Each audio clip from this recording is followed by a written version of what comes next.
গ্রাম পঞ্চায়েতের প্রধানকে না পেয়ে তার বাড়ি ভাঙচুর করে আগুন লাগিয়ে দিল হাওড়া শ্যামপুর থানা এলাকার নাকল গ্রাম পঞ্চায়েতের বাসিন্দারা।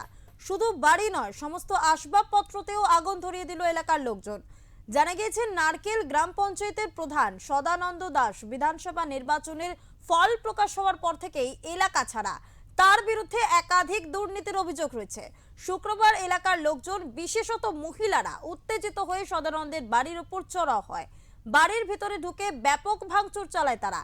প্রচুর আসবাবপত্র বাড়ির বাইরে বের করে আগুন লাগিয়ে দেয়। ঘটনাস্থলে বিশাল পরিমাণে কেন্দ্রীয় বাহিনী ও পুলিশ বাহিনী রয়েছে।